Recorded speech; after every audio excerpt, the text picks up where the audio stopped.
அனைவருக்குமே வணக்கம். சற்று முன் கிடைத்திருக்கக்கூடிய ஒரு மிக மிக முக்கியமான செய்தி ஒன்று வெளியாகியுள்ளது.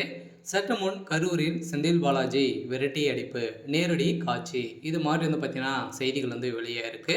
ஸோ மீண்டும் அதிரடியாகவும் பார்த்தோன்னா விஜய் அவர்கள் கரூரில் நடந்த துயரத்தின் அடிப்படையில் அந்த குடும்பங்களை அனைத்து குடும்பங்களும் பார்த்தோன்னா நேரில் சென்று பார்வையிட வேண்டும் அப்படின்ற மாதிரி பார்த்தீங்கன்னா அதிரடியாக கோர்ட்டில் வாக்குப்பதிவு செய்து இதுக்கு ஒப்புதல் அளிச்சிருக்காங்க. இந்த ஒப்புதலின் அடிப்படையில் இப்போ விஜய் அவர்கள் பார்த்தீங்கன்னா இன்று கரூர் பார்த்தீங்கன்னா மீண்டும் காலடி எடுத்து வச்சிருக்காரு. ஸோ இந்த நிலையில் தான் இப்போ செந்தில் பாலாஜி அவர்கள் செய்த சம்பவம் பெரும் பரபரப்பை ஏற்படுத்தியிருக்கு. மீண்டும் செந்தில் பாலாஜி அவர்கள் செய்த சம்பவத்தின் அடிப்படையில் செந்தில் பாலாஜி அவர்கள் பார்த்தீங்கன்னா சங்கு விஜய் ரசிகர்கள் பார்த்தீங்கன்னா செந்தில் பாலாஜி அவர்கள் விரட்டி அடிக்கப்பட்ட சம்பவம் பெரும் பரபரப்பை ஏற்படுத்தியிருக்கு.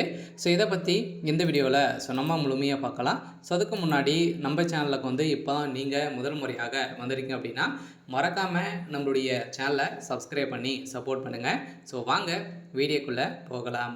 அனைவருக்குமே தெரியும் இல்லையா, கரூரில் பார்த்தீங்கன்னா ஒரு மிகப்பெரிய துயரம், வரலாற்றிலே முதல் முறையாக இது மாதிரி நடப்பது இல்லையா. மக்களுடைய உயிர்கள் பந்தாடிய செந்தில் பாலாஜி அவர்கள் பார்த்தீங்கன்னா இப்போ கரூரில் அந்த கூட்ட நெரிசல் காரணமாக தான் உயிரிழந்திருக்காங்க அப்படின்ற மாதிரி ஒரு கண் துடைப்புக்காக சொல்லியிருக்காங்களே தவிர இது ஒரு மிகப்பெரிய கூட்டு சதி பண்ணி தான் பார்த்தீங்கன்னா இது மக்கள் உயிர்களை இது மாதிரி செஞ்சுருக்காங்க அப்படின்றத பார்த்தீங்கன்னா நிறைய பேர் பார்த்தீங்கன்னா நிறைய விதமான இன்டர்வியூகளும் கொடுத்துருக்காங்க. நிறைய கட்சி தலைவர்களும் திமுக மீது நிறைய விமர்சனங்கள் செய்திருக்காங்க. இந்த விமர்சனங்கள் அனைத்துமே பார்த்தீங்கன்னா நிஜமாயிருக்கு. சில அங்கு சிக்க ஆதாரத்தின் அடிப்படையில் செந்தில் பாலாஜி அவர்கள் செய்த கூலிப்படையை இறக்கி இது மாதிரி செஞ்சுருக்காரு அப்படின்றத பார்த்தீங்கன்னா அதில் திமுக சேர்ந்த நிர்வாகி கைதாக இருக்கக்கூடிய நிலையில் அவர் கொடுத்த வாக்குமூலத்தின் அடிப்படையில் இப்போ செந்தில் பாலாஜி அவர்கள் மீண்டும் கரூரில் விஜய் அவர்கள் காலடி வைத்திருக்காரு.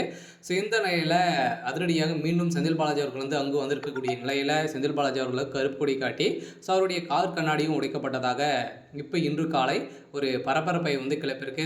செந்தில் பாலாஜி அவர்கள் பார்த்தீங்கன்னா ஏற்கனவே ஒரு மிகப்பெரிய ஒரு ஊழல்வாதி அப்படின்றத தெரியும். இது வரைக்குமே 5-6 கட்சிகளுக்கு மேலே கைமாறி சென்றிருக்காரு. மீண்டும் பார்த்தீங்கன்னா அவர் இந்த சட்டமன்ற தேர்தலுக்குள்ளே எத்தனை கட்சி கைமாறாரோ அப்படின்ற மாதிரி நிறைய விமர்சனங்கள்லாம் அவர் மீது எழுந்திருக்கு. இந்த விமர்சனங்களின் அடிப்படையில் இப்போ அதிரடியாக இந்த கரூர் துறையத்தின் அடிப்படையில் ஒரு மிகப்பெரிய சதி செந்தில் பாலாஜி செஞ்சிருக்காரு அப்படின்றத நிரூபமாயிருக்கு. இப்போ அதிரடியாக மீண்டும் கரூர் மக்கள் அனைவருமே செந்தில் பாலாஜி அவர்களுக்கு எதிர்ப்புகள் தெரிவித்திருக்காங்க. அதில் வருகின்ற சட்டமன்ற தேர்தலில் கரூர் கோட்டையாக வைத்திருந்த நிலையில் இப்போ கரூர் கோட்டை விஜய் கோட்டையாக மாறப்போகுது. சரி, ஓகே. இன்னைக்கான அப்டேட் இதுதான். மறக்காமல் நம்மளுடைய சேனலை சப்ஸ்கிரைப் பண்ணி சப்போர்ட் பண்ணுங்கள். தேங்க்யூ.